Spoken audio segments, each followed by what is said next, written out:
PNC, America's Black News Channel. Watch us on all major cable providers and major streaming platforms. Finally, news that speaks to us.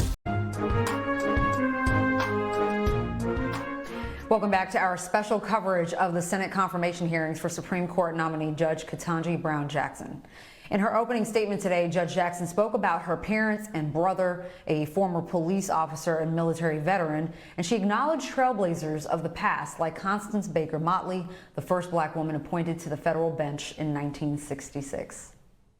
I stand on the shoulders of so many who have come before me, including Judge Constance Baker Motley, who was the first African-American woman to be appointed to the federal bench and with whom I share a birthday.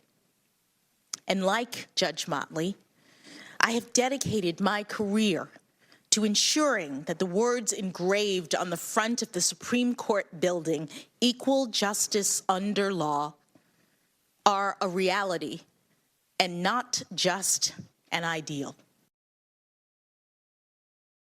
This nomination is the result of the hard work put in by organizations across the country. None more important, in my opinion, than the work done by Sista SCOTUS, an organization that has long advocated to get a black woman on the U.S. Supreme Court.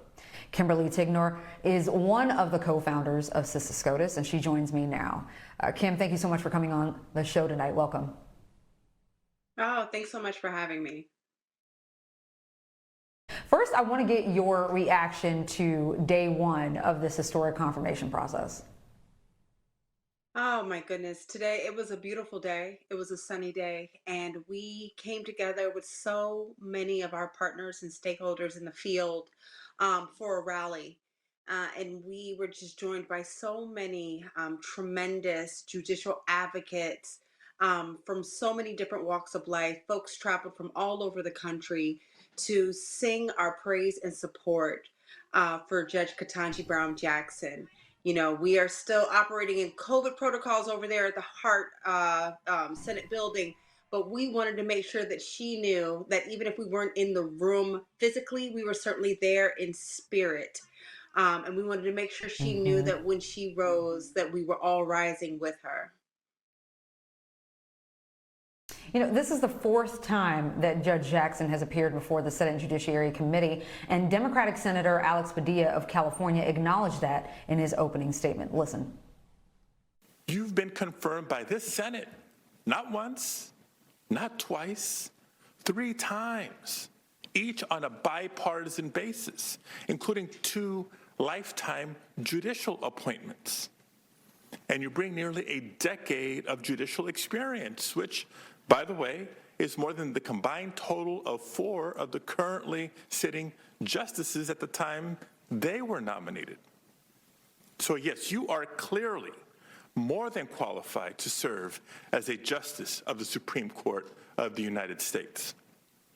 And yes, you bring a wealth of other important experiences and perspectives to the court, including as a working mother and as a black woman.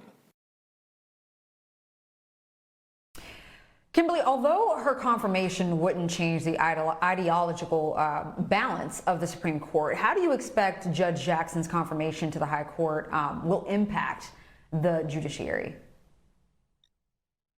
Well, I think that one of the most important things that we always have to keep in mind is that the judicial branch is a branch where it has to earn the trust of the people. And so just in this moment, just by nominating Judge Ketanji Brown Jackson, we have taken the first step in making the Supreme Court a truer reflection of the great diversity of this country. And I think that, you know, one thing that we often forget is that the Supreme Court is a deliberative decision-making body. And what that means is that both in formal and informal channels, these justices are talking to each other about their theories of the case, what they think the outcome should be, and why. And, we have to remember the civil rights movement is a series of 5-4 decisions. And we know that throughout history, there have been times in which these justices have changed their minds as a result of the conversations and the deliberations that are taking place in the background. And I also want to talk about the legacy of Justice Breyer, who was also known for being one of those judges that really built those relationships behind the scenes and worked with all of his justices. And, Judge Ketanji Brown Jackson is one of his former law clerks. And, just based in the way that we've got to know her, I'm confident that she too is going to build on that legacy of building on those relationships behind the scenes amongst all of her fellow justices. Well, listen, as expected, the statements from committee members ran along party lines. The Democrats praised Judge Jackson and the Republicans took aim at her past rulings and qualifications. But during her statement, Judge Jackson said that she takes her responsibility and duty to be independent very seriously. How do you think she'll handle attacks coming her way beginning tomorrow? I think that we've already seen, like you said earlier, this is her fourth time clearing this process. This is not a new thing to her. She is a pro. And quite frankly, her record speaks for itself. A number of these senators that are already seated on the Senate Judiciary Committee have already voted for her previously, as she's made her way through the Senate Judiciary Committee and the confirmation process. So I'm confident that she will just, continue to put forward her best self. She is grace under fire, and has made us completely proud as she's navigated this entire process.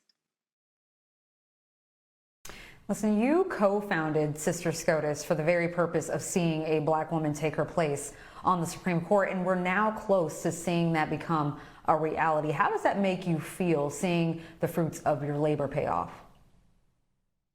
I am ecstatic. I am proud. And most of all, I'm hopeful. We started She Will Rise to not only see the first Black woman on the Supreme Court, but to also ensure that we see more Black women on the federal judiciary as a whole. We still have less than 2% Black women on the federal judiciary. And we have the excitement, the energy, the focus that we've seen in our communities, the organizing with our partners in the field amongst Black women. It has brought a new energy to our advocacy around judicial nominations in the federal judiciary.